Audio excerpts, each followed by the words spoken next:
Silence. You guys are the ones that are talking right now. It's on recording. Silence.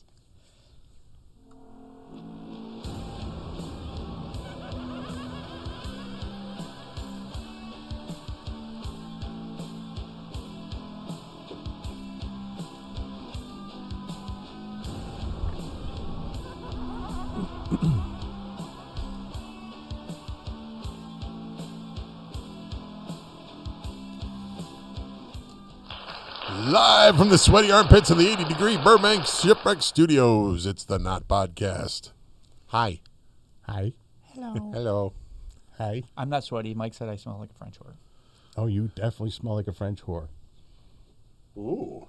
Thank you. Thank you very much. Dazez-vous de chasser à poupou, eh? Baguette. Who was that skunk that used to go around? Pepe Le Pew? Pepe Le La Pew. Pepe Pepe Le Le Pew. Pew. I am Pepe Le Pew. He's a stinky son of a bitch. Yes. I smelled I that used at to my love house that. today, too. Yeah. You had a skunk at your house? No, but I went to the store, and when I was bringing in the groceries, I unlocked the door, got in, and as soon as I got in, it was like somebody hit me in the face with a stalk of celery. I don't eat celery. Oh. I don't know why it smelled that way. Then when I went outside, I smelled some ungodly, awful food that somebody was cooking. And then I brought in some groceries, came back out, and then it smelled like shit. So I'm looking at my shoes and looking in the grass. And then I get in the house and it's fine. Yeah, it happens. You know, when it's muggy and hot and humid like it was today, scents just carry. They just linger. Celery? You know? It's yeah, celery. That's a new one. That's definitely a new one. Perhaps it was growing in a garden that was nearby. Yeah, it could be. And the wind just More than likely the cats would have either ate it or shit on it. Because that's what happened to my flowers. Well, that's why there was a shit smell. Yeah. But it Well, didn't smell like shitty celery. It just smelled like celery. See, I think you're following a trend here where it was a ghost that ate a stalk of celery, which was too much fiber, forced it to shit, then you smelled shit. It's like it was a natural order. And then the ghost just started cooking some other food. Yep. There it is. Man, you got it all right down. Oh, well. Yeah. Now God, you drive down Harlem Avenue now with all these Middle Eastern restaurants. It's like sensory overload. And you know, it's like I don't know that much about Mediterranean food. Like I don't know much about. I mean, I know like the spinach pie and all the stuff that they have. Like, you know, that's Mediterranean and like, you know, some of the stuff. But like shawarma, I really don't understand it. I've had it, but I couldn't even tell you what it was because I don't remember it. It's like gyro. Yeah, it's kind of like their gyro. version. But I'm like, I want to like drop like money and stop in like all these little restaurants because every one of them has like these incredible smells coming out of them. Oh, I know. It's brutal. Like it's steak, it's chicken, it's beef kebab, it's this, it's that. It's like, holy cow. I mean, it's time. I mean, I know the South Side right now is in so much separation over that whole renaming or honorary naming, not renaming, but honorary naming that Little Palestine Way. And There's two signs, by the way. I don't even care. You know, I've never seen either one of them. Never seen either one. It affects me in no way, shape, or form. It doesn't improve or disprove my quality of life. Well, I mean, there's Little Italy, there's Right. Little Mexico, right? Right. So, well, yeah. I mean, I don't know if they have you got signs Ukrainian Village. You have the Armenian area. You have Chinatown. You used to have Chinatown, right? And they used to call that area Halstead. That was Jewtown back in the day. That's not politically correct. Right. It's not politically correct, but that's what it was called back in the day before everybody got uber sensitive. And it's like, I kind of am laughing at it because I'm like, okay, these people, that people are referring to and they're degrading them online and saying nasty things about them, they have invested money in their community. They have bought in the property. They have built stores. They have built restaurants. They have built food places. They have built, and you can make fun of it all you want and say, oh, it's all just hookah shops. No, it's really not. It's clothing Sweet shops stores. and meat It's sweet stores. shops, meat stores. Coffee shops. Coffee shops. Have you ever had the true Arabian coffee? No, I would be bouncing off the wall. Oh, no, it's really not that highly caffeinated, but they have a pistachio coffee that is to die for. It is really good. I think one of the place on Ridgeland had it. It's some kind of a pistachio blend coffee. Oh my god! Well, see, my daughter's been getting into the Dubai chocolate, and that has the pistachio, almond, and whatever. I'm not a fan of pistachio, but I ate the cake. Disgusting. Yeah, no, it was good. No, the chocolate. Oh, no, the chocolate was good. Yeah, like Oh, Trader Joe's has that Dubai chocolate, which is phenomenal stuff. Yeah, the Really chocolate, good. you might have had a bad chunk of it, but it's like not just chocolate, unless it was something else besides the chocolate, but it was like stringy. that's the coconut and pistachio. Oh, yeah, I don't. See, the one I had from Trader Joe's was like, when you broke it apart, it was like, you know how Kit Kat's got the inside? Well, it was like the pistachio cream on the inside Right. of it. And they were expensive. They were like $4.99 for a bar of that stuff. I think about like $20 worth. And I was like rationing it out to myself. It was like I would have a little Yeah, chunk the every one night. that I had, the middle was like if you cracked open an Almond Joy, Yeah. Yeah, which Not I a like fan of coconut, but Yeah, just I don't like the coconut. tastes together, then I didn't like it. It's not the chocolate, though. It's the pistachio. So that was the big thing I saw online this week that was over all the watch pages was people losing their minds over Little Palestine Way. And it's like, They have 88 stores on Harlem between those two signs. That's the reason, Bridge, you put those signs up. well, and who cares? Let them have, it's their community. They've made the investment in their property. They've made the risk. They've taken the risk. They've built the buildings, and it's pretty much been all. I mean, the buildings look nice. It's a little too Vegasy, a little too lit up for my taste. I'll I say mean, I'm a they're country they're boy. keeping the electric company in business. Oh yeah, they're keeping. Well, I ComEd think going. one of the problem people have is, from what I heard, it's rumor. I don't want to, because I don't know from nothing. But from what I heard from rumor was, whoever it was buying up everything and would overbid everybody to get those spots. That's It's called no, business, right? the I get American that. way of business. I get that, but it wouldn't matter if I offered $1 million, he'd offer $5 million, and of course you're going to take the highest bid. Well, whose fault is that? If you wanted to get a shop in there, then you outbid that man. Yeah. Everybody has a limit at some point. Like Right. it's kind of like eBay when you're trying to make a bid and you know somebody's bidding higher than you because they really want it. Then there's other guys that bid on purposely higher just to raise the price up, Right. And then they drop out at the last minute. Right. So I mean, it's business. Oh, speaking of that postage, I got lucky this week. And All right, congratulations. No, not that kind of lucky. Nah, not near that kind of lucky. I got the Kyle Sorry, Busch Karen. Skittles car that ran in Chicagoland, the little 164th. Really? Yeah, I think it's the 2019 Skittles car. Is it just So- like the red one? It's the red one with the stars on top, Okay. and the stars on the thing. Really cool car, but in true USPS fashion, it went from where it originated Took a from road trip, did to it? Indianapolis to Bedford Park. Now it's in Arizona, Oh, close. so it's in Arizona today. It's made it. So they just put it on a truck. I was checking the tracking. I'm like, Jesus, they just loaded it up on Arizona. I guess they're going to make another run at Bedford. It's Oh, like, hey, yeah. Bedford Park, USPS, straighten your shit out. Your people are really, really stupid over Yeah, there. they see the address Bedford Park and they send it back to Indianapolis. Yeah. Well, I called. I actually we don't have complained that. about my scally cap last week. Mm-hmm. And so I called. I made the complaint. They actually called me back, which I was surprised because I was surprised I even got a return phone call. And it was like, well, your package is being delivered today, sir. "Well, yeah, but it's a week late. I mean, what's your excuse for that? Well, sometimes delivery issues happen. I said, no. Look at my history. Pull my address. Look at my history. I know you guys keep data. How come my packages go from Indianapolis to Bedford Park to South Dakota to Bedford Park again, back to Indianapolis? What is wrong with your Bedford Park location? What is wrong there? Well, sometimes they have an overload of stuff. I said, no. Indianapolis probably has an overload too, right? I mean, the same packages coming through the same places, right? How come Bedford Park always screws it up? Indianapolis has probably got more because it's a bigger city. Right. Yeah. I'm like, you keep making excuses, man. You need to clean house over there. Something's got to go. I mean, It's funny because I never had a Retrain. problem like that. Retrain. how much is that 50 cent or what? I don't know. What is it? What is a postage stamp anymore? $1.10? They're like up to $7. 80 cents now, like 80 Okay, some so cents. That 80 cents now just turned into $17 because it's gone across the country 4 times. Right. Well, they have no oversight. They have no accountability whatsoever. It's so funny. But yeah, I just thought you guys would find that funny. Now my little Kyle Busch car is making it all across the country. Well, it's on a national tour. Nice. He's running the circuit. Yeah.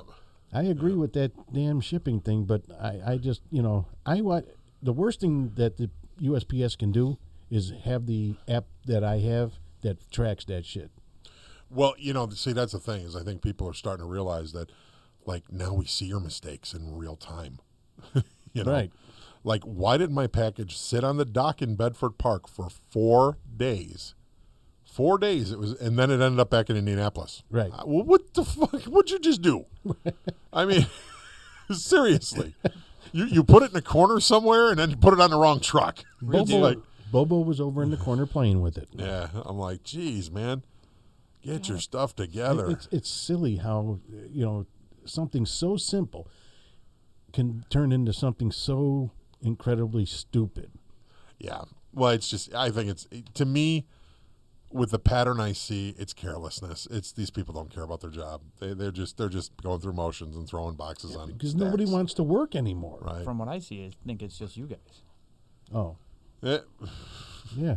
I have proof. I'm sure. Ed So USPS Ed has my Kowalski? number and Amazon has Mike's number. Yeah. It's Ed Kowalski. We're just gonna fucking stick it in the corner. Now here's that Mike. I actually made the Here's Mike. complaint, I'm sure I'm on some billboard somewhere in there. Hey, when shit's coming to this guy, make sure you send it back to. And that's why my shit's probably in Arizona now. They're like, well, we'll show him. You're They have probably going like to end up on a milk carton. They have like a bin in the I'm corner, in the break room. and it has Mike and Ed's stuff, and that's where all your packages go. Yeah. Yeah. I haven't totally. I'm like, can I help you out? When like maybe you should just call me and I'll just take a ride down there and grab my stuff when it comes. Well, we don't allow people in the facility like that. No, stick it on the curb then. Well, just, yeah, exactly. Got a little 164th car sitting on the curb. Yeah. Well, it was like I don't know if I told this, but the one time I got a package, I was really waiting for this package. It was something I needed, and I was standing out. No, I was not standing out. I was standing in the front window waiting to receive this package, man. And I was 8 stops away, 6 stops away, 5 stops away. It's now at your door. I'm looking out the window. Sure enough, Amazon truck pulls up, sits right out in the front. The delivery person was in the truck, yapping her head off on the phone. All of a sudden, I look at her, and she throws her hands up, and she drives off. Never got out of the truck. You're that Mike guy that always complains. I'm not delivering your shit. They told me not to. So I didn't know this, but it follows the truck until that delivery is made. It follows that truck. It followed it right to a 7-Eleven. Needed a Slurpee. Needed a Slurpee. Gets done at 7-Eleven, comes back and delivers the package. Now that 7-Eleven is a mile away from my house. Nice. What the hell is that all about? Really needed a Slurpee. I guess so. And she got one. They were giving out the I don't souvenir know. cups. I'm telling you, you came across the little computer screen like in the police cars. It's that Mike guy. Go get a Slurpee. Delay his shit. Even if it's for an hour. And he's watching out the window, that son of a bitch.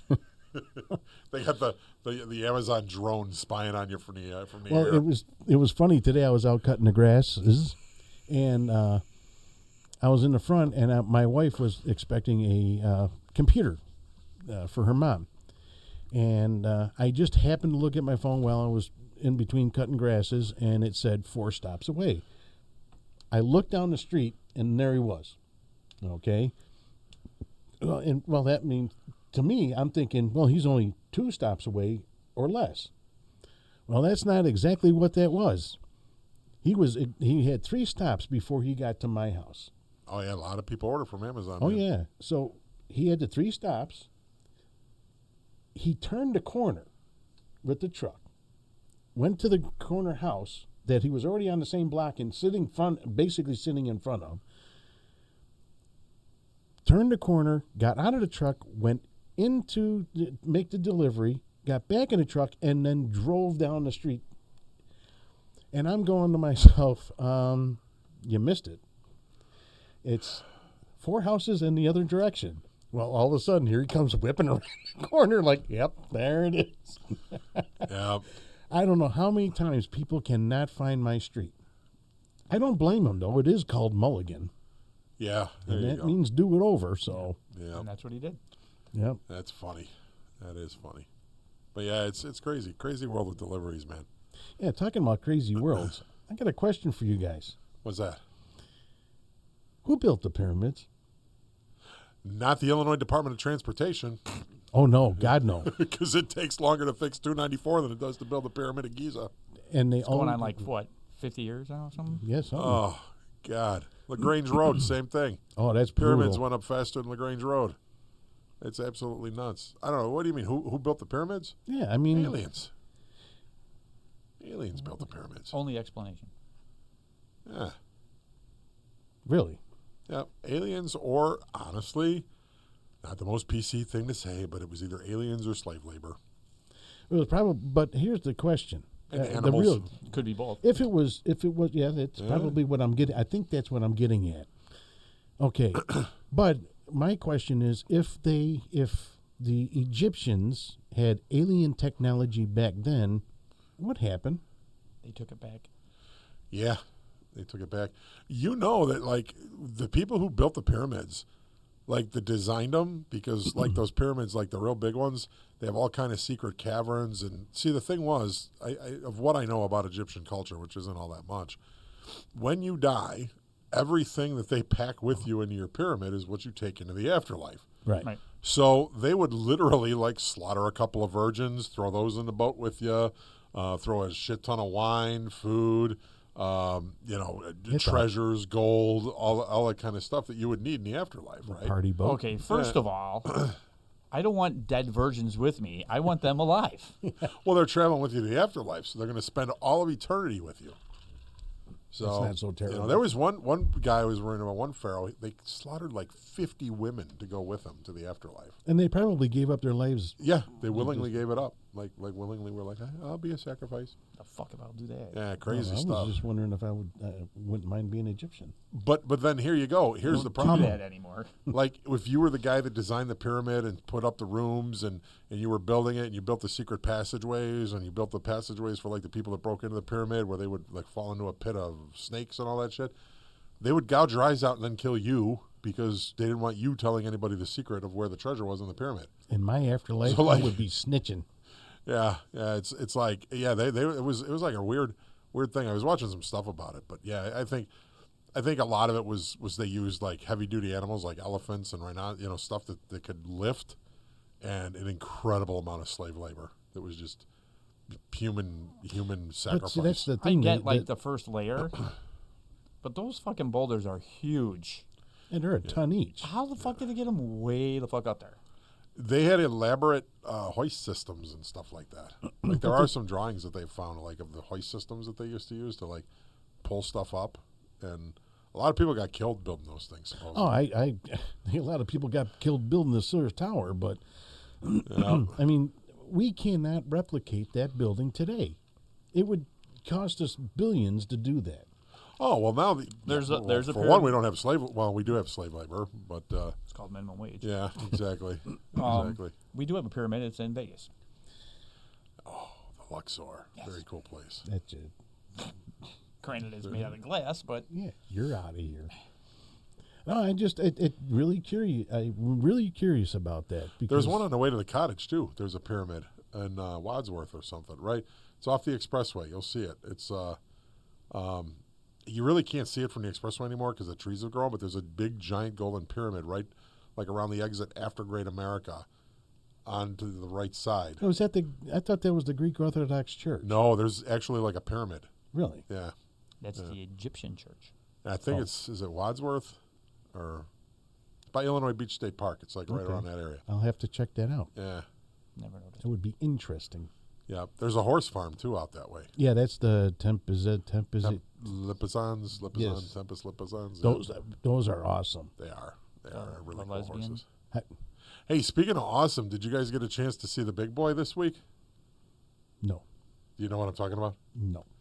There's a train. Union Pacific has this big boy train that is massive. It is a massive steam engine. And for America 250, they're putting this thing across the country. So it was on its way to Philadelphia, and it went right over the tracks on Ridgeland. Really? Like right through town. Oh my God! You should have called me. Oh, I got caught off guard and got it, of course, at the last second. So I hovered back to the area, and there was nowhere to park. There was a big crowd of people there. So I'm like, I know what I'm going to do. I'm going to go down the street here, and I'm going to go.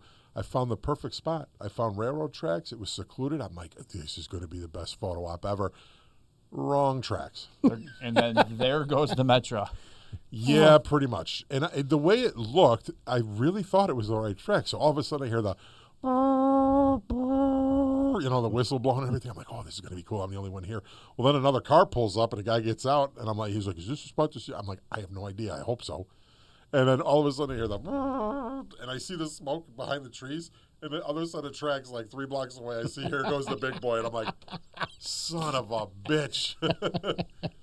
But it is coming back July 17th. It'll be on its way back to the west where it's from. So is that the one that goes behind Home Depot? No. Yeah, no. Maybe. I was on the other side of Ridgeland. I was towards Oak Lawn, like going towards Central. What the hell was that? Yeah, I don't Yeah, know. no, maybe. Yeah, although I do have, now I know which track it is. And Well, there's only 2 sets of tracks. One's the Metro, right? Yeah, no, this was in No. Metro. Towards There's your Union house. Pacific, and then there's And Canadian then- National has tracks too. I think I was on the CNN track. Yeah, fucking railroads. but man, I'll tell you, it was really something to see. It was Americana pride at its finest, man. I mean, everything in this country right now is like shit in a handbasket, but this is really cool. Is that authentic or is yeah. it recreated? There's about 7 or 8 of them, I think, in existence. Like they have one at Green Bay, but that one doesn't run. That's in a museum. It's kind of And like I think there's like Packers. 5. Oh, Oh, you so want that- to talk football there, Bears fan? Yeah. Still going to be the Bears. Yeah. The Albanese Bears, Doesn't matter. It's still the Bears. the Hammond Hamsters.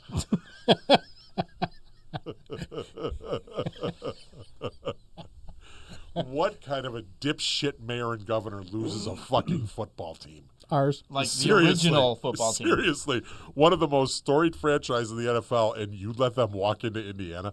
Okay, I like the Bears. I'm one of those anomalies that actually likes the Bears and the Packers and the Cowboys and the Bills and a few other teams.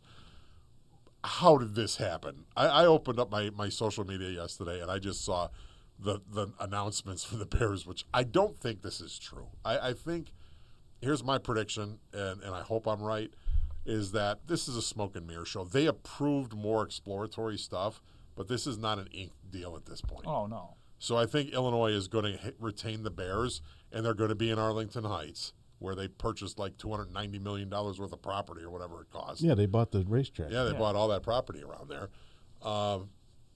You can't let the Bears go to Indiana, man. And I like Indiana, believe me. Don't get me wrong. I love Indiana. You got a great state in Indiana. But They don't need 2 teams. But, yeah, you got the Colts, man. And, we need our Bears. I think we're not going to get the Bears. I think they're gone. If that happens, there's a few people that I really want to see what they're going to do, because that to me is just a giant slap in the face when your team gets ousted like that. Well, whose fault is it though? Why is Well, dragging their hands? Here's what I don't understand is you got that idiot who runs Chicago, okay? And I won't even call him by name because he doesn't deserve to be called by name. Johnson is an idiot. And Who said his name? he said, well, there you go. He said, we've chosen to focus on lowering the cost for Chicagoan families for the cost of gasoline, the cost of housing, the cost of insurance, rather than give tax breaks to a billionaire corporation football team.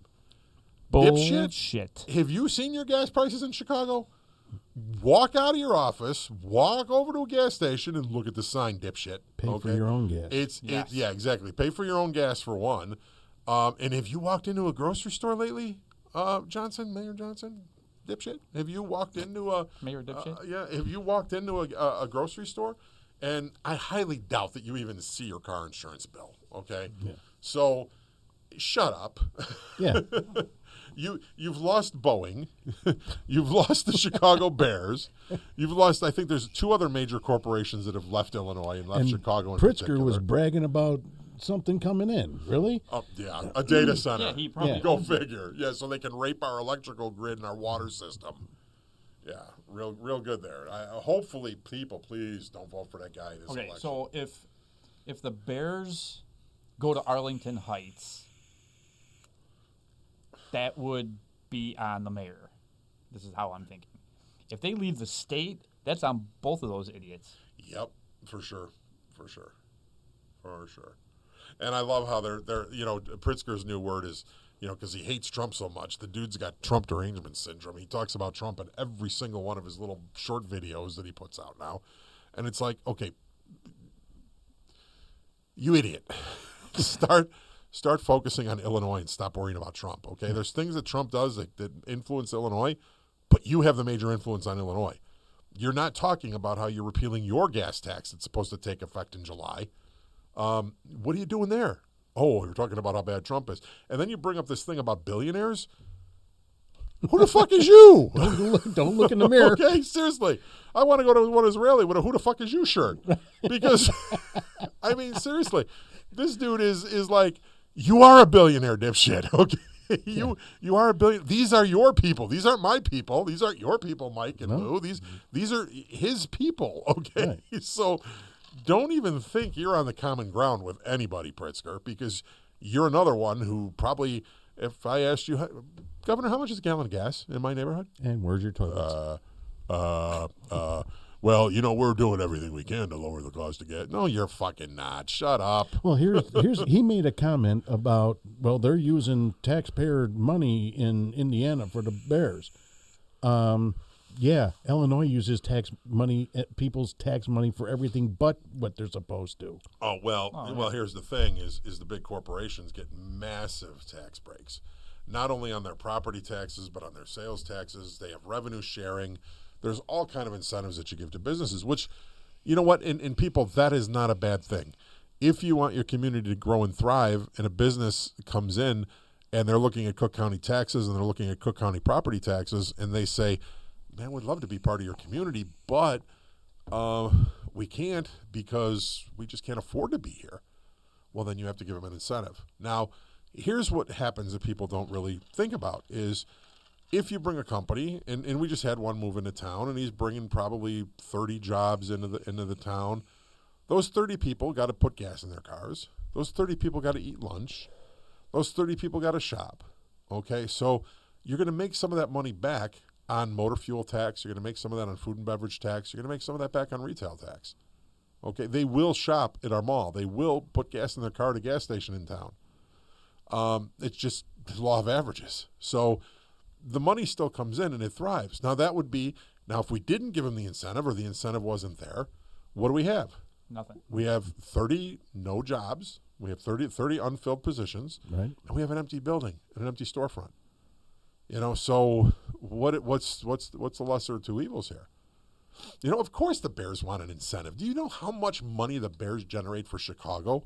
Oh, my God. Just the parking fees alone have got to be in the millions and millions every weekend. Do me a favor. Go walk through any park, any mall, any store, and you tell me you don't see a Chicago Bear hat somewhere. A Chicago Bear shirt somewhere. Well, that actually, though, those sales, you don't know where those are coming from. Those could be online sales. Those could be, but they're scalper sales. Right, but I'm talking about and Illinois, they get their tax out of it. The game day tax revenue, okay? Oh, yeah. Okay, all that liquor that's sold at Soldier Field is taxed. Like the $25 for a glass of beer. Right. So the tax is phenomenal what they bring into Chicago. So you have to do a cost analysis is what are you bringing in? What is the long-term recoup? You're not going to recoup it in a year. You're not going to probably recoup it in 5 years. 10 years, you might recoup, and now you're starting to make big money. But the longevity is the key here. And the key is consistency. This is business 101. Consistency builds wealth. And when you're consistent in something, the wealth will come. Oh, yeah. And that's just how it is. So for them to lose the Chicago Bears to Indiana is just like, holy cow. My recommendation is I think Sturgeon Bay should get in the mix because then we could have the Cross Bay Classic, man, up in Green Bay. We could have Green Bay on one side and Sturgeon Bay on the other side and have a Cross Bay Classic every year. Nice. Yep. How about that? Yeah, that would be different. So Sturgeon Bay, get it in gear, man. Put a bid on the Bears. They're for sale, man. Go get them, Sturgeon Bay. Yeah, it's sad. I mean, there was a reason why the Chicago Fire left. Because that stadium sucks. Well, yeah. I've never been there. I've been there for Tow Trucks for Tots, but I've never really been on the inside or saw a game or a concert there. But I know what was there before that stadium was there, and I would really be afraid, like if I cut myself and fell in the dirt there, that I'd be glowing a fluorescent green the next day or something. But, yeah, you'd be glowing. Yeah. That was an old 3M factory. Yeah, that was. But the bad thing about that is even the concerts don't want to go there because the acoustics is so bad. Yeah, Bridgeview spent a lot of money on incentives on that too. Oh yeah, but guess what? It's not paying off for them. Yeah, well, it did. It's already paid off. I mean, they made their money the first few years the fire was there. But then they're losing revenue now. Oh, big time. So Big time. I mean, look at they don't even have decent shows there anymore. yeah, because no one wants to go there because of the acoustics is so bad in that yeah. place. I can say that the boys played their Super Bowl there. That was like the highlight. That's cool. But I think, well, what I had heard, and I read this when the Chicago Fire moved to Soldier Field, they were pissed because the field is so terrible at Soldier Field. Well, that's what I was talking about to begin with, not actually Bedford or Toyota Park, Geek Seat Stadium, whatever the fuck it's called now. SeatGeek Stadium. Well, I still call it Toyota Park. Yeah. It's like Tinley. I always call that the World still. Yeah. I still call it the Tweeter. I remember when it was the Tweeter Center. They changed this now. Now the Cell, which I still refer to as Comiskey, New Comiskey, it's now, what is it called? The Rate. It was Guaranteed Rate Field. Now it's the Rate. The Rate Field? The Rate. What the hell? It's like, oh, God. But now that on a higher note, man, our White Sox are looking good. I am impressed with our Sox team. Way to go, guys. Get it done. I don't watch baseball. I do. I'm making me go sleep. And Texas won the ladies softball tournament for college. Nice. They beat Texas Tech, Oh, that would have been a good game. which Abby Terry, the pitcher for Texas Tech, that's my new favorite player. She lost, but she's a good pitcher. Yeah. Shout out to Abby Terry. Or something. I forgot her name. But she's cool. She's She got a throws name. She throws really, really good control pitches, and she's got like sleeve tattoos on her arm and her leg. She's got good form. she's a badass. So she can go pantsless. Well, yeah, I was actually, you go down the rabbit hole, and I'd watch it. yeah, she's over 18. You're okay, Mike. Nobody will All right, come cool. after you. You know how much these college players are making, though? Rumor has it that her contract is valued over $1 million. I was telling Karen, I'm like, we're watching the game, and I said, this is women's college softball. Now, if she goes and plays for 4 years, now, man, she probably didn't get that kind of money in her first year, but her third and fourth year, say you walk out of there with $3 million out of college, you're walking out with a degree and $3 million in your pocket? And you don't have to pay for college. How cool is that? And where did that come from? Yeah, It's I don't. like college sports is really I mean, I don't think in the trouble. football players get paid that They much. get paid big money, some of them. Really? Yeah. What they're finding now is some of these guys are coming out of college retired. Go figure. I mean, yeah, if I was reincarnated, that'd be my goal. I'm like, I'm going to go play college football for 4, 5 years, and then I'm going to call it quits. Buy a house in Montana, live on a farm, and say bye-bye to everybody. I'm going to get a degree in home ec. Yeah. and I'm going to get me a leave cooking billionaire. show on the Cooking Network, making popcorn or something, and call it a day. Nice. Making popcorn. Making popcorn. Yeah. First, you get a pan. Yeah, we got all these shows about gourmet this, gourmet that, steaks, ways to prepare pork. What about popcorn? Popcorn is being left out of everything. That's why they leave Garrett's to do it. You know what, man? Garrett's is not. Mariano's fresh popcorn is better than Garrett's, in my opinion. I think my fresh popcorn is better than Garrett's. I've I never don't think had I've your ever fresh had your popcorn. fresh popcorn. Yeah. Because you tell me you don't eat it. Not when it's there for like a week later, like the way you like to eat it. No. I make it fresh and I eat it within 3 days. And You- when I you make make it cheese fresh, popcorn? I was going to make popcorn when we were watching movies. I don't eat popcorn. I eat popcorn. You told me you don't eat popcorn. Would you make cheese popcorn? No, I don't. I make popcorn on a big popcorn machine. Oh. Well, I'm talking cheese popcorn. Cheese popcorn is like the best popcorn ever. I'm not a cheese popcorn factory. You got to try the Mariano's cheese popcorn. Factory. Yeah, Mariano's cheese popcorn. If you want to sponsor our show, call Mike. We got slots available. A lot of them. Yeah, a lot of slots available for sponsors. And I want to know who came up with the idea of mixing cheese popcorn and caramel corn. That's a Chicago thing. I know. Yeah, I have no idea. Was it an accident? You know, Oh shit! probably. Put the caramel corn in with the cheese corn. Yep. Hey, that tastes pretty good. Oh, I just spilt that cheese dust all over the place from Cheetos. Oh, cheese dust. Cheese dust. Yeah. Yes, cheese dust. Like gold dust. Yeah. That's good stuff. Wait a minute. Okay, back to reality. I want to watch a movie. Oh, speaking of movies, Mike texted us yesterday with some information that he finally got on the John Wick wagon. Tell us a little bit about that, Mike. You know what? Yeah. What do you think? I can. Let's go. Let's go. My wife and daughter have been watching it like for the last couple, and I walk through the room and see it and go, oh shit, there they are. You know, and I'm like, okay, I was a cop for 18 fucking years. Ain't nobody can shoot like that. That's Wick exactly can. what I John thought Wick can. you would say. So, you know, the unreality just turned me off of it. But one day I was sitting there watching it, and something caught my eye. So I watched about 10 minutes. I'm like, okay, well, I'm not going to watch anymore because I don't want to ruin it in case I decide at some point to watch it.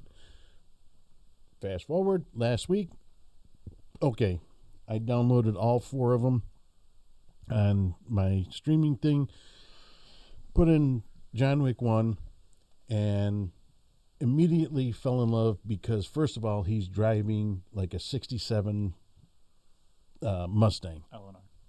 They almost lost me when they, like 20 minutes into that first movie, they almost lost me forever. Why is that? The dog thing. Oh, yeah. I was so pissed. And then I'm like, you know what, though? I want to see what he's actually going to do about this. Yeah. He killed everyone. He killed everybody for it. I'm like, dude, that is... Well, and that's the best thing about the second one is it starts out going after his nephew or his brother and his family. And the guy says it, and I like that actor, by the way. I saw him for the first time in Grimm, the Brothers Grimm. Oh, the guy that plays the mob boss? Yeah. I like it because he can do any accent, and I think he actually speaks all these languages and everything. Yep. So I was like, oh, damn, this is cool. He's in it, you know. And I thought he was going to be, but no. But anyway, it continued all about the dog and, you know, the car. Which, okay, for dog people, this guy, that family deserves it till the end. Oh, yeah. Oh, yeah. Yeah. But the bad part, that guy didn't do anything except he had his car. But he was still associated with the Right, family, I get it. and he was taking out that family for that reason because of that dog and that car. But he didn't kill that guy. No, he left him, but I think I haven't seen He the killed rest all of the guys that he was working with them. He took out the entire crime family. Right. Except him. Except for him. But I think he said something to him in Russian as he was leaving, and I don't know, because I don't get the little transcripts underneath. Subtitles. Yeah, the subtitles. I don't get that. So yesterday when I was watching the second one, it got more and more unrealistic. That's what I was expecting. The first one was bad enough, but then the blood splatter and everything else it looks too fake for me. But it's not stopping me from watching it because I like the storyline and I like where it's going, and it's so unrealistic that it's unrealistic. It is, but it isn't. I mean, it's like, it is, but it isn't. It's which one is the second one? Is that the one in Rome where Yes. he's got to make good on his marker or something like Yeah, that? and he Kills the contracts one dude's sister. sister. Yeah. Yeah, when they're fighting in the catacombs and everything. It's like, yeah, that's a good one. Yeah, they're awesome. Well, I had no interest in John Wick because Keanu Reeves and I go way back. Keanu Reeves was actually we did the soundtrack to Bill and Ted's Excellent Adventure at A&M. Best movie ever. Oh, okay. So we were all Bill and Ted fans. I mean, we were all like, "Oh yeah, this is really cool. Great movie, Bill and Ted's Excellent Adventure. Great movie, good time." And then I had to deal with Karen and Chrissy, my wife and one of her best friends, that was just fawning over Keanu Reeves, and it kind of like soured me on Keanu. I'm like, "Fuck Keanu Reeves," you know. You get that I'm tired of hearing about how gorgeous Keanu Reeves is and all this other shit, right? So I had nothing to do with it. Like, I never watched The Matrix, had no interest in The Matrix, didn't really watch a lot of his stuff. Then it was like one night on cable TV or direct TV, here's the John Wick movie. I'm like, oh, geez, I'll sit through this. And I'm like, holy shit, this guy is cool. And then when he, I love the parts when he goes in and he's like, I'd like to do a little shopping. Oh, yeah. It's like, Or like it's the what do they call the wine connoisseur? Yeah. He's like, is he in? I'd like to have a tasting. Right. Yep. That was what was cool. That's what I like about it. Yeah, it's like the markers and all that stuff. Well, one of my favorite knife companies, Microtech. When I saw the John Wick movie, I'm like, when he goes to that party, he goes, "And would you like dessert?" And he opens up the case. Yeah. I'm like, "Those are all Microtechs." I'm like, "Those are Protechs, Microtechs." And look at that, that's an Ultratech. I think the first movie he uses an Ultratech. The second movie he uses a Cypher. The third movie he uses a knife made by a different manufacturer. But yeah, I'm like Microtech was like getting all that free present. Microtech knives. If you're into knives, Microtech is a really good blade. If you guys don't know, Ed's like a fanatic. An addict. Yeah. Knife fanatic. My name is Ed, and I have a problem. Yes. Mike's got that with cameras, and Ed's got that with knives. Yeah. Yep. Could My be worse. problem is just junk. Yeah. We all have our vices. It could be worse. And diecast. Yes. I mean, Ed started that problem, but you are slowly catching up to his ass. Pretty much, yeah. Once I saw Ed's basement. Yeah. Yeah, that's my little museum down there. It's a good thing he doesn't have a basement. Yes. I really want to get like the cases, but I got no place to put them on the walls. Or your walls would fall down. That too. Or you'd find them in the neighbor's yard. Right. They do make. I'm going to order this one that I saw, and I'll let you check it out and see. It's really cool. It's for the 1/64th cars in the boxes. Yeah. And I'm like, I'm going to try that and see how that goes. Because I have a lot. I don't want to take them out of the box anymore because it's like I have so damn many of them. None of mine are out of the You box know? unless I bought them that way. But you couldn't put another case in your basement if you tried. Well, what I would have to do is I would have to start taking some of the autograph pictures down and put the cases between the cases. Get rid of the fish tank. And yeah, well, no, the fish tank, I moved those cases up for the fish tank. So Yeah, we got all that room underneath it. No, there's autograph pictures underneath there behind there. Sterling Marlin lives there. You have not seen the rest of it? No. Where have you been? I know. Yeah, I'm trying to get that back wall with the wine rack, but Karen won't let me do it. Oh. She's like, you have the entire basement, and this is my wall. And I'm like, ooh, but there's two good spots under the lights. I'm like, there's two really Who's gonna hang them from the there's some ceiling? prime and shit real next? estate. We could take down that fucking wine rack, too, and put a giant case up there. Guys don't even drink wine. Yeah. Yeah, it's basement, man. Wow. Have you ever actually counted how many cars you have up on the wall? No. Would you? I lost count when I was trying to insure them at like 12 grand worth of cars. And I was like, oh, I have a problem. I'm like, One too many. Yeah. well, let's just say my cases of 1/24th cars are, you figure those cars are $60 a piece. Okay. Right. So New, there's yeah. 24, and that's new. Some of them are worth money. Some of them aren't worth money. Some of them I bought for $40 or $50, and they're worth $15 now. You know what I mean? But I also have ones I bought them for $40, $50, and they're worth $300 or $400 now. Right. So it all weeks. I mean, let's just, for simplicity's sake, say $60 a car. 60 times 24 is what? A lot. Here, somebody figure that out on a calculator. 60 times 24. 100 and no. Oh, it'd be 1,000. 1,500. 1,500. So you figure roughly each case is worth $1,500. Now I have 1, 2, 3 cases on the one wall. Okay, so that's 3. Then I have 4, 5, 6, 7, 8, 9, 10, 11. I think I have 11 cases. So 11 times 1,500, that's $15,000 worth of die cast. Just for the 24 scale. Just for the 24 scale. Do you have cars not in cases? Oh, tons. Yeah. Yeah, he's got Yeah. bins full. Yeah. I have one of my most prized possessions is not in a case and not even being displayed. And that's my autographed Dale Jr. Moon Dewshine car. And it's serial number 8 out of, like, they made 1,008 of them. Right. I have number 8, which That's is like rare. Yeah, it's super rare. Super rare. I almost shit myself when my dad gave me that car because he didn't even know it.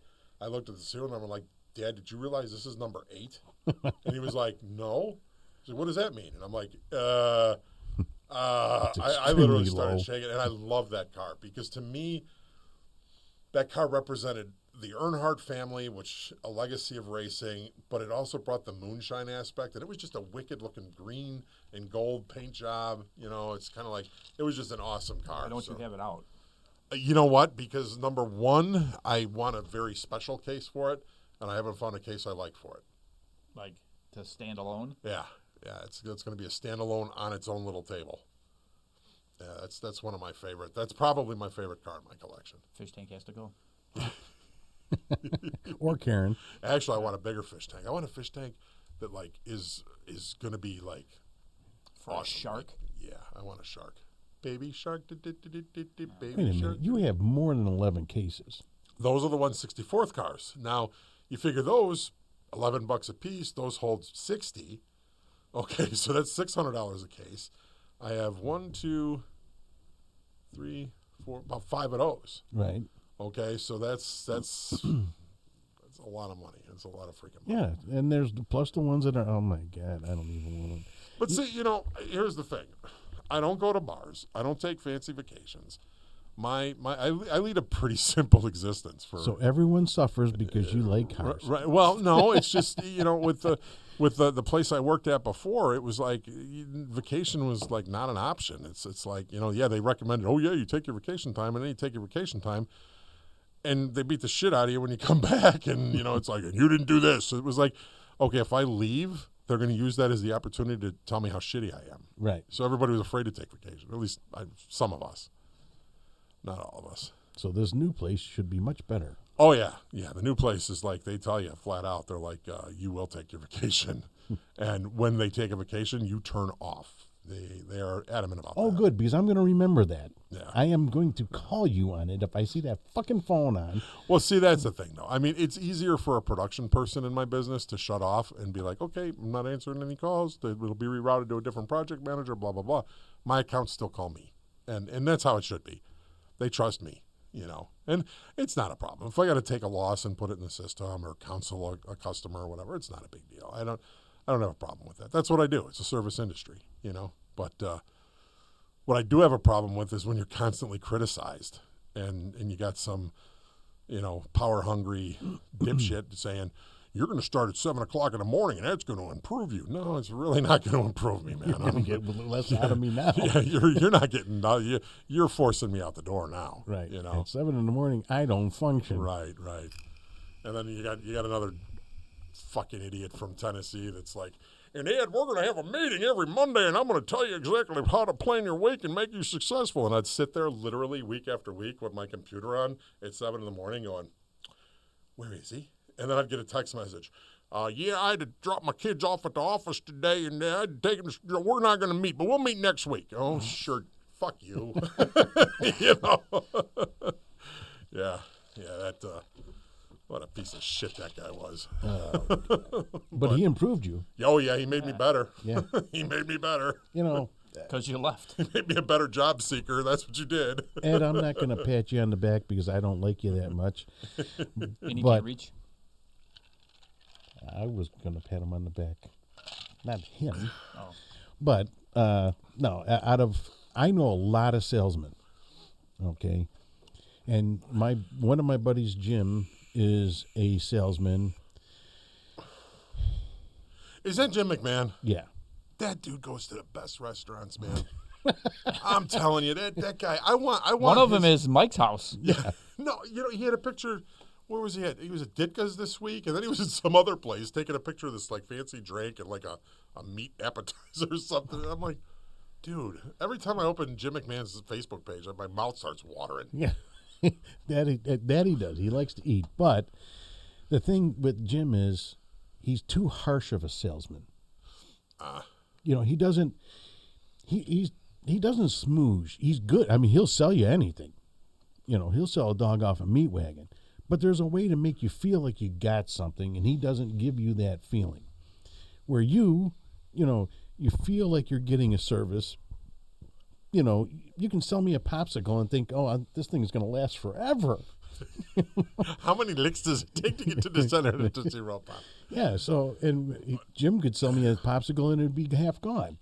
Because he needed it. You know, I had really, really good teachers as far as sales and marketing goes, and I had really good mentors throughout my career, all the way from Columbia to the music business, and even beyond. Man, I had a really good manager at Snappy Car Rental, and even when West Loop got bought by Abra, the first district manager they had was really good. He was really, really good. And there was another guy with Snappy, Jim Chapelis, who was very encouraging, very, very good. A good mentor in my music business, man. I had Lori Earhart, who was awesome. Barb Kinzik and Curtis Hawkins were like the best in the business, in my opinion. And I learned so much from them. And the true thing we had at A&M that I've always, when I manage a team, it's a team. And a team isn't some idiot sitting in Gallatin.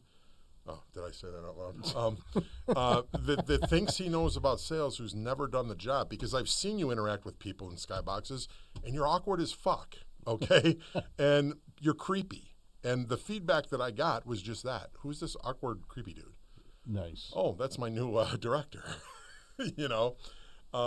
Yeah, it's like, okay, collaborate with us. That's the philosophy here. Collaborate with me. Don't beat me. What happened? Did you turn off the audio? No, I turned it off altogether. We're not recording? No, it's recording now. Okay. What do we miss? I'm going to have to try to link this together somehow. All right. But yeah, I mean, it's when you're in sales also too. When you stop doing it for the service end of it, when you start being all about the money and all about the profit and all about the profit margins and all about the metrics, and you've forgotten about why you're actually selling and who you're selling and what you're selling, it's time to hang it up. It's really time to go, because you've lost your vision. You've lost your empathy, and you have to have empathy in sales, because no matter what product you're selling, especially what I sell, I mean, I went from music, which was, happy. Everybody likes to buy a new CD, right? And a new album cover. I went from that to car rental, which was like, okay, I got in a wreck, I need to rent a car, and it was a service. And then went in for that into collision. So now I'm dealing with people that are emotionally distraught over a big investment that they had that's now destroyed. And then I went from that into the home end of it, which is now it's catastrophic. I mean, people with fires, people with 3 feet of sewer water in their basement. You have to have that empathy. You have to put the customer first. I can't look at my customers and be like, all right, I'm tired of hearing about how you lost everything in a fire. This is going to be a $300,000 job. Can you sign this so I can get the fuck out of here and move on to the next one? If you do that, you don't deserve to be in this business. Right. You don't deserve to be into it, because you have got to hold that person's hand. When you get that referral, you have got to hold that person's hand from start to finish at that point. And you have got to be the resource for that person. And you have got to be the person that person can call. I had this little old lady. She was 90 years old. And her upstairs unit of her condo kept flooding on her. So we did the job, thought it was done and gone and over with. It was a big pain in the neck. The insurance companies didn't communicate. It was a big pain in the neck. Then it happened again. This lady would call me during the project at literally 11:30 at night. I'd be sitting returning my emails, and I'd see my phone, and I'd see her name pop up. And it was, my family would look at me going, are you really going to answer that? And I'm like, I think she's old and her sleep pattern is a little wonky, and this is the time she wants to talk to me. This is the time I have to be available. So I would answer the phone. And I remember one night she called me at like 2:30 in the morning.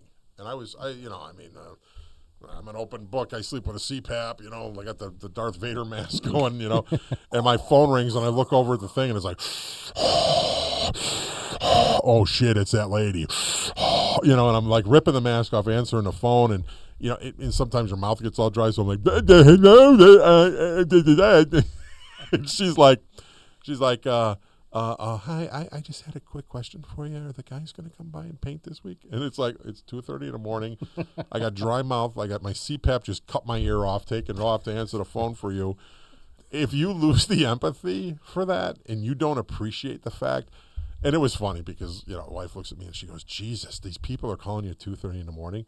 And my response to that was because they need me.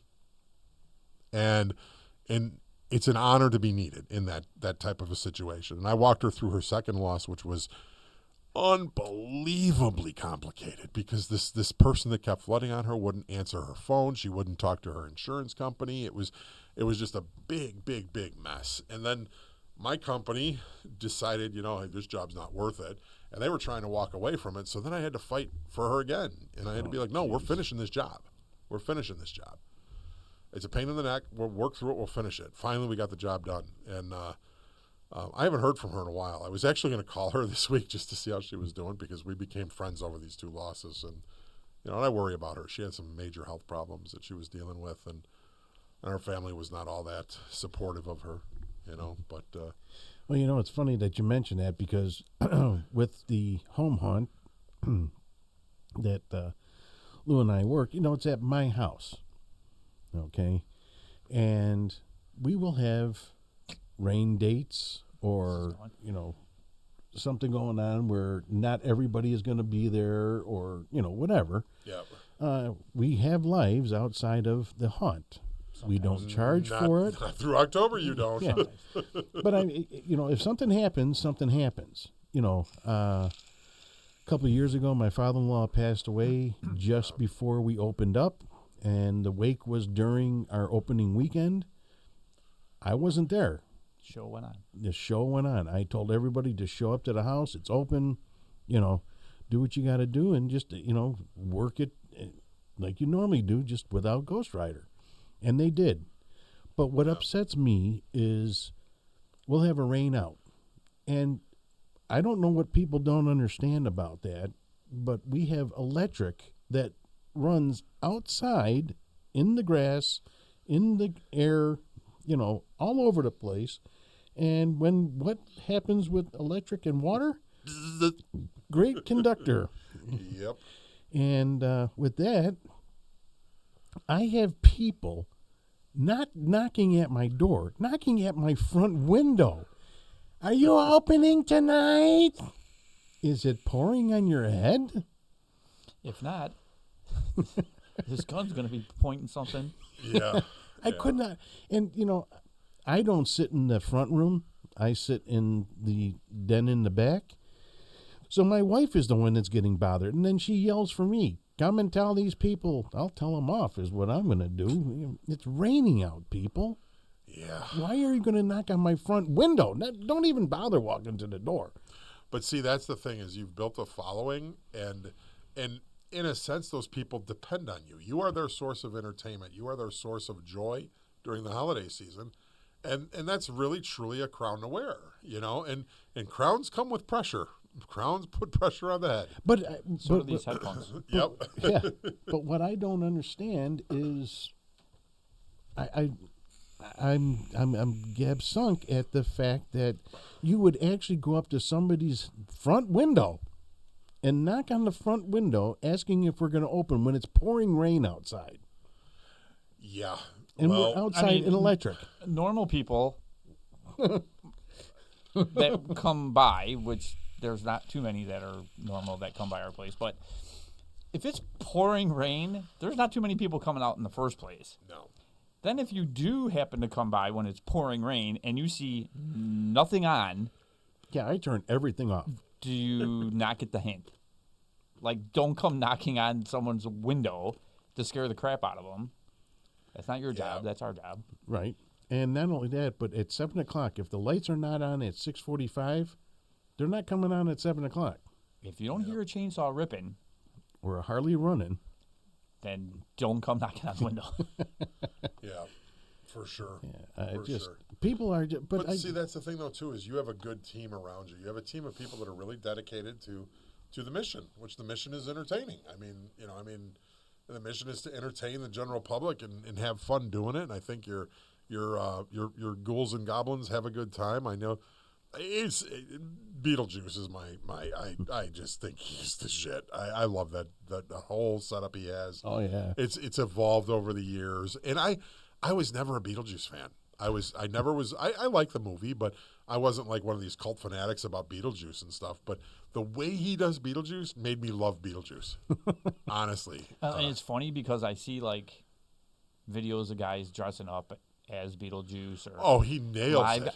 They look nothing like Eddie does. No, nothing. Eddie is phenomenal. Like you can tell his hair's fake. Right. Like the guy, other people, and it's like super bright lime green. Well, It's even like, has the voice down too. He does Oh, the yeah. voice like perfect. He does that. I don't know how his voice is like not gone. Oh yeah, he does a phenomenal job. And then he has the wit behind it. Right. Oh yeah. When he delivers something, it's like Michael Keaton's delivering it. Well, and it helps too. Like he has no filter, Yeah. and it's perfectly okay because it's at the haunt. Right. Yeah, he's a good dude. He's a really, really good dude. I totally enjoy his character. I think that's really, really cool. That's what I have more conflict with, other than the fact, I am closing down after this year. Yeah, What are my actors going to do? yeah, He can go anywhere and do what he does, but Oh, he's yeah. comfortable right, with us. right. He's like family to us, and he's comfortable. And, Yeah, that's who I feel bad for. and he makes our a actors. wicked little charcuterie tray. He really does. Not only is he a great Beetlejuice, but he's an awesome little chef, like making stuff like that. Yeah, he And his actually- kolaches were like, Yeah, like chef made I kept kolaches. hitting those kolaches. I'm like, oh, there's a blue one in there. Try that one. And I'm like, where did these come from? And somebody was like, Eddie made them. I'm like, Eddie made them? Yeah. And then he was explaining to me what the flavors were like. There was cherry, raspberry, blueberry, peach, and then cheese. And I'm like, oh, they were all good. I mean, It's he like- had it down. And then like I Karen- had the you know, blackberry one. and He's then- like, there was no blackberry. yeah, it was blueberry. It was, to me, it was just, the flavor was just, I was so excited. There's a good kolache is hard to find, sir. I mean, it's funny because it was like Karen got like you get, Mike, when somebody says, Chuck's had really good pulled pork. It's not better than my pulled pork. it's like Karen was like that with the kolaches, and I'm like, oh no, Karen, I hate to tell you, but Eddie's kolaches, yeah, they And not only that, she's fucking, what do you call it? Karen's kolaches are really good. Don't get me wrong. Yeah, but she's not even Polish. She's With that goes back to the beginning of the episode of Ed got lucky, but not that kind of lucky. Right. Yeah. and now we know Now why. we know Now why. she's gonna watch this and be like, "Say you don't like my kolaches." I'm like, "No, I Doesn't- never said I don't like your kolaches, but Eddie's are just better." Doesn't like Karen's Does she kolache. make those for New Year's Eve? Yeah. Yeah, he did. Okay, so those are hers that she Yeah. makes. Yeah. Hers are the round ones. She does the round ones, where Right. Eddie does the like bow shaped ones. Okay. With the fold over. Right. And I prefer the fold over, to be honest. It's the true kolache if you're a Polak like me. They don't taste different No, well.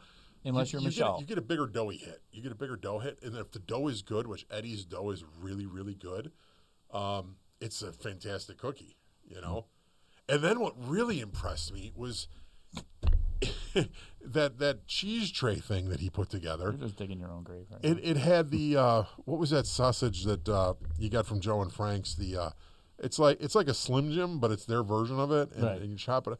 I was like, I looked in there and I'm like, he's got that chopped up in it with really good cheeses too. And he's like, yeah, I just kind of threw this together and I went to the butcher shop and picked up you hit a home run here, whether you know it or not. And I think he was being modest. And he even threw olives in there. I'm like, this is like a little heaven tray. I mean, I just want to take the whole tray and cuddle up next and watch a football game. I mean, just sit there with my tray. And just, Maybe you can get lucky with Eddie. The thing about Eddie, in fact, his father, his brother, his sister, Eddie, they're all talented. They are musically talented. They are artistically talented. It's just, and they're so modest about it. Like his brother, can play guitar like you wouldn't believe. I mean, and he won't do anything with it.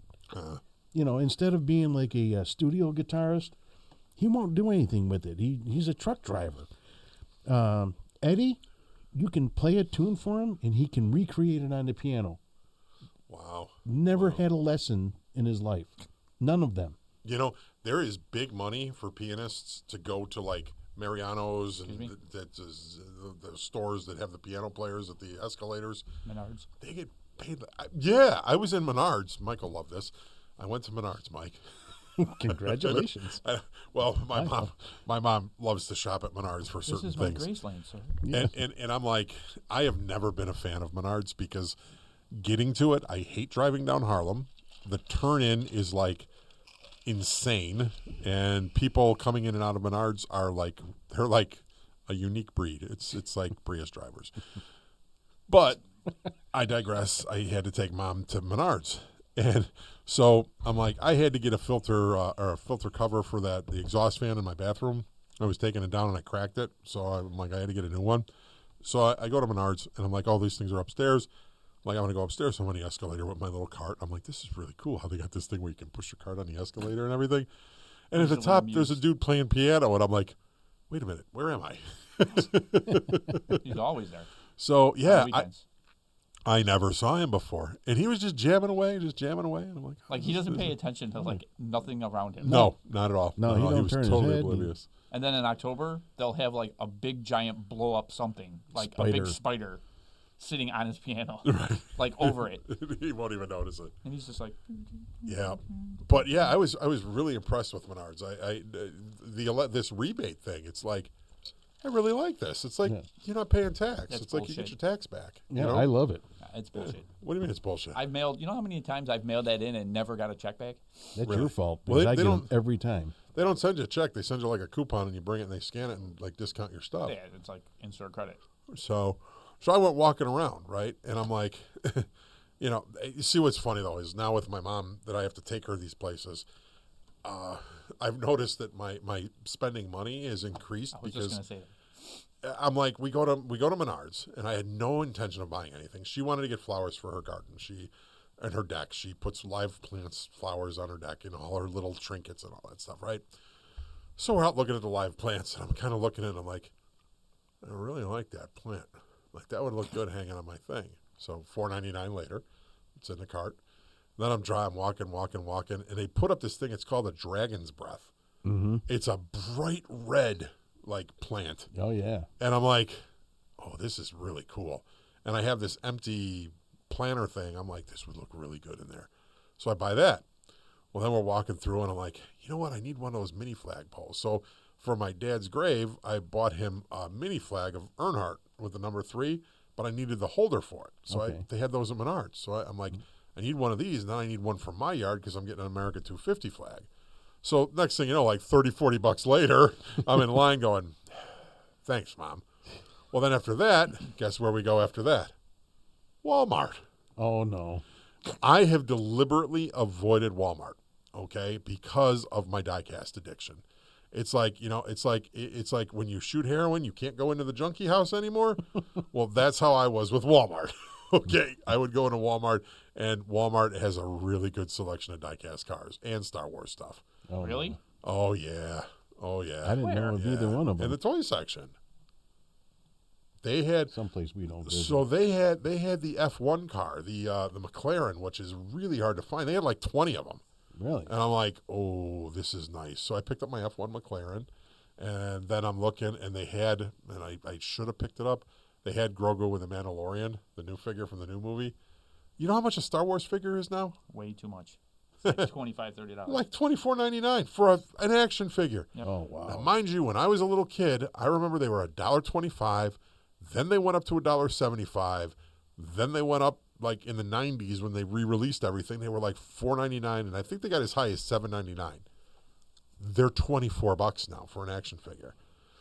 I just can't justify that because I'm too old and I can't get on the floor and play with them because I won't be able to get up. So I can't. They're useless to me at this point. You got to be like Dark Helmet and play with them on the table.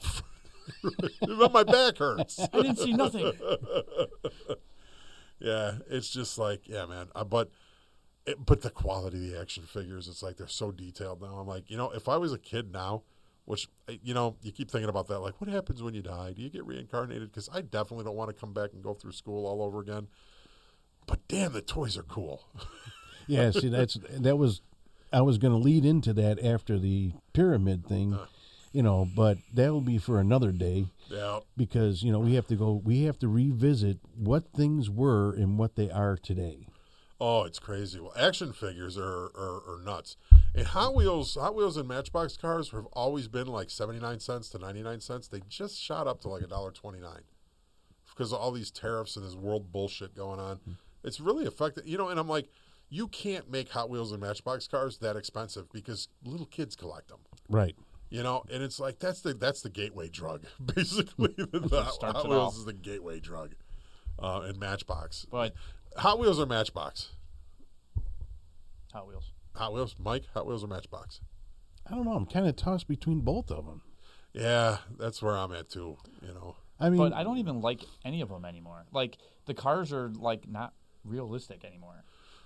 Well, the Red Baron wasn't realistic. No, I mean they had their ones that were like the Red Baron and the Wienermobile and whatever. But the Poison Pinto. Remember the Poison Pinto? Yeah. And the Hot Wheels did the Mighty Maverick.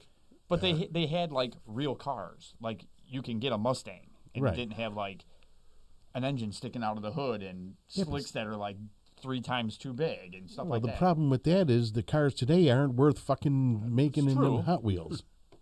Oh, I get. You know what's funny though? One of the most sought after Hot Wheels is a Tesla.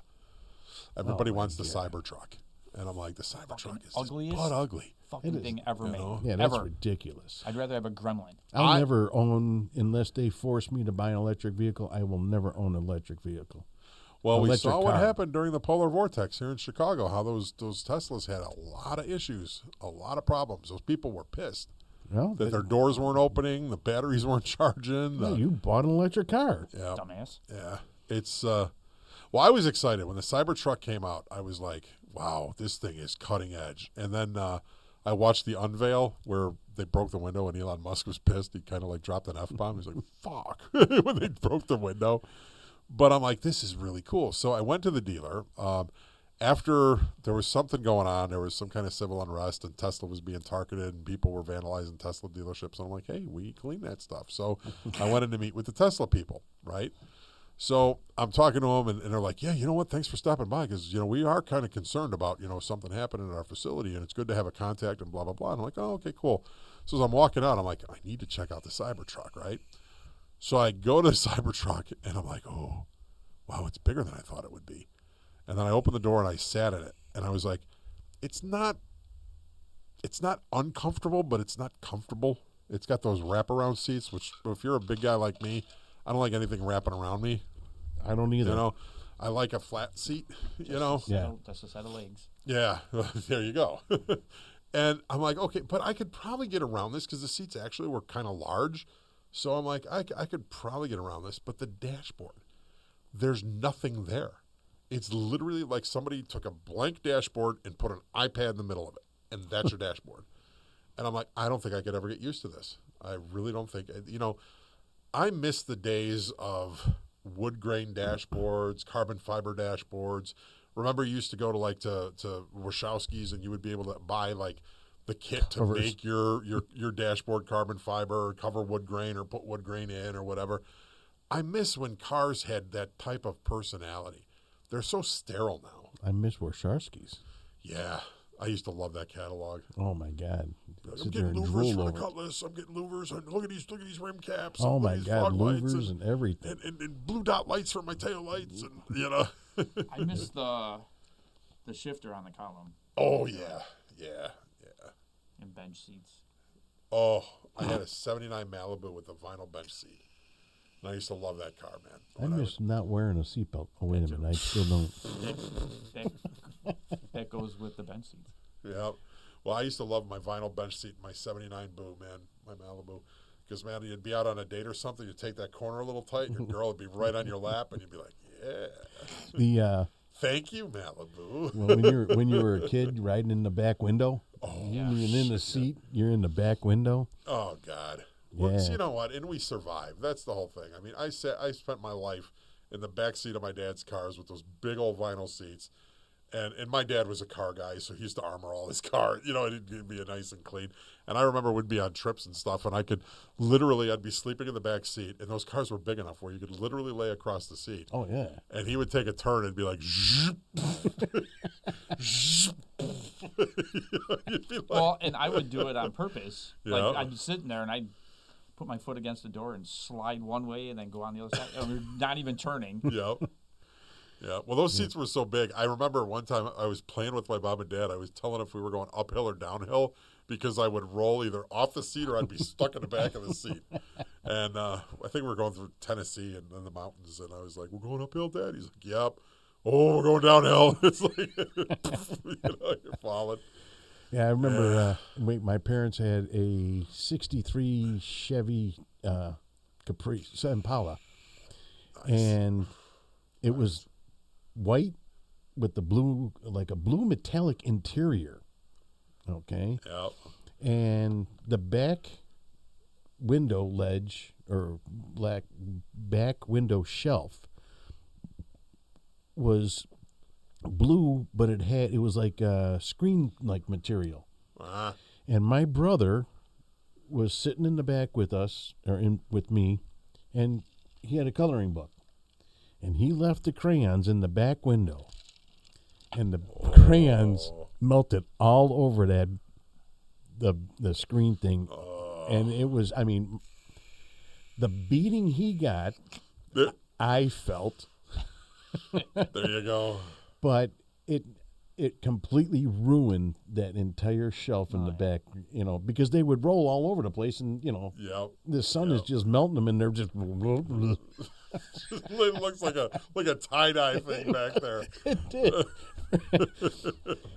And Dad, it's a Woodstock shelf for the back of the car. my parents went to sell that car, and my mom spray glued a Like screen, blue fabric over the top of it. They never paid attention to it, and just bought the Nice. car, and away they went. But Smart. Well, remember, like, speaking of spray glue, remember how the headliners used to start drooping? Drooping down. And you would get this headliner that would just droop. yeah, I And wonder it- how they stopped that. They make them out of one piece now. It's like one piece of plastic. It's like Oh. with like an Yeah, they're overlay. not cloth anymore. Yeah, they're No, not mine's cloth cloth anymore. in the truck. Is it? Yeah, Yeah, I think it's like more of it's more of a foam. It's more of like a carpet almost. probably a better Yeah, quality glue. better and quality. shit. It's not Well, like well, your I remember sheets. I went to Track Auto on Kedzie one time, and I'm like, "How do you fix this?" And the guy's like, "You got to get this glue." And he sold me the glue, and then he reaches in the drawer. Back in the day now, you know, when things were, he gives me a hypodermic needle. And he goes, "Fill the hypodermic needle with the glue." He goes, "And then just pierce it through there, squirt it up there real good." And he goes, "And then put your hand up there and stick it up." And damn it, it worked. But I'm like, hypodermic needles back in you don't give needles to people nowadays. Oh no, If I walked into an auto parts store and they handed me a needle, that would be like, what? That's a federal DEA investigation or whatever. You know, it's like that'd be all over the news. well, you But- would know if they were handing out good ones because the junkies would be all over. Right. Lining up in front. Well, there was a bait store too that used to give you hypodermic needles. To blow I up your think it was in nightcrawlers. Lions to blow up their night crawlers. Well, you could buy them. Yeah, what blowing up night crawlers Yeah, or needles? it was like the needles. Uh, But it was they advertised them as, blow up for your that. night crawler, right? and they actually at one point I've seen them. They would sell them. no, I've been Yeah. fishing for years and I've never seen that. Yeah, I Really? used to Never. have a needle in my tackle box, and then My it dad used to rusted, do and it I all had the to time. throw it away. What was the purpose? Make them You bigger. inject them, and it makes a normal worm like blows it up like 3 times its size, and then it looks meaty, and the bass would kill on them. Yeah, Yeah, no shit. yeah. Don't Never do it heard too of much. that. Because I had my one buddy. Do it too much. He was Explosion. hunting down diabetics, and he's like, "Hey, I need your used needles." And I'm like, "We can't give you the used needles." He's like, "No, I'm not a drug addict. They use them for fishing." You know? Well, then you only need one. Right, until the needle rusts. Right. Yeah. And then Well, you're done. I'm sure the worm doesn't care. Yeah. Gave the needle hepatitis. Yeah. Gave the worm hepatitis with the needle. Interesting. Goes in the fish goes into you. You all get hepatitis. Yeah. It's Nice. Have you seen some of the fish they're pulling out of some of these places around here this year so far? No. Some guy pulled like a 6-pound, 8-pound bass out of Tampere. Oh, my God. Yeah. I think it's the biggest fish in Tampere's history. Wow. Yeah. And then, did you ever see that guy on, I don't know if it's Facebook or YouTube, but he's like, and today I'm fishing the Loch Ness Monster. And he would be like all these local lakes around here. And then he's like, you could tell, he's editing these things. But it's like he casts it, it's like, and then he starts reeling in, and it's like a big fish on it.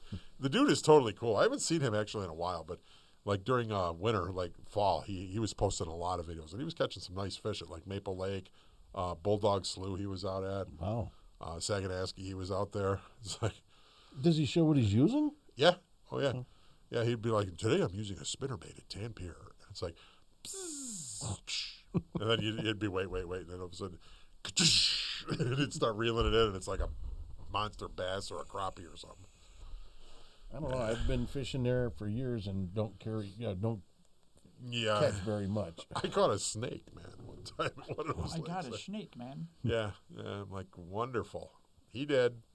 He's no longer around. Well, anyway, gentlemen, I'm we're not going to taking have a to. snake off the hook, man. I'm just cutting that head off. Right. It's no, you were stupid. You hit my bait. Now you're in my world. Stupid. Yep. Yeah, I think this is a show, and I No have more to figure out 7 how to o'clock fix sales it. meetings for you, Mr. Snake.